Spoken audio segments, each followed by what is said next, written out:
Сайн байцгаана уу? Өнөөдрийн хичээлээр бид англи хэлний өдөр тутмын ярианд хамгийн их ашиглагддаг 8 хэлц үгийг сурах болно.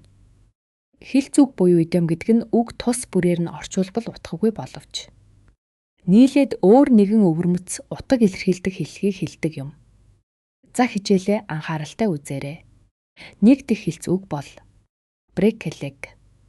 Энэ нь шууд утгаараа бол хөлөө хугал гэсэн үг боловч ярианд амжилт хүсье гэсэн утгаар хэрэглэгдэг. Ялангуяа хэн нэгнийг тайзан дээр гарахаас өмнө их хэлдэг байгаа. Жишээ нь You know you can do it.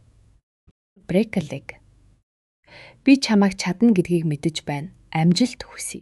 Хоёр дахь хэлц үг бол under the weather.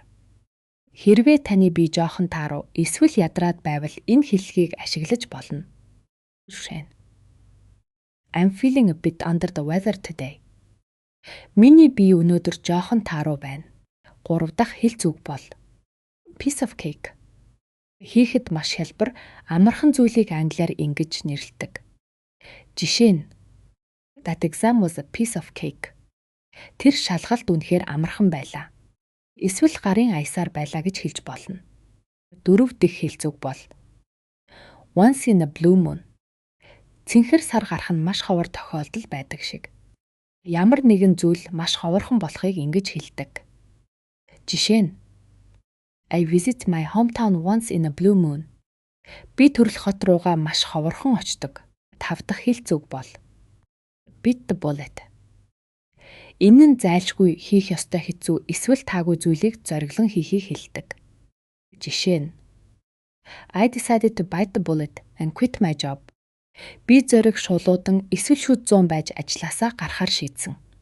6 дахь хэлц үг бол call it a day. Ажил эсвэл ямар нэгэн зүйлийг хийж дуусаад өнөөдөртөө ингээд зогсохыг ингэж хэлдэг. Жишээ нь We're all tired. Let's call it a day. Бүгдээрээ ядарлаа. Өнөөдөртөө ингээд дуусцгаая. За, ингээд өнөөдрийн хичээлээр бид хамгийн түгээмэл хэлц үгсийг сурлаа. Эдгээр хэлхийг тогтоож аваад өдөр тутмын яриандаа хэрэглэж дадаарай. Хичээл таалагдсан бол лайк дарж. Сувгаа subscribe хийхээ мартаваа. Дараагийн хичээлээр уулзцгаая. Түр баяртай.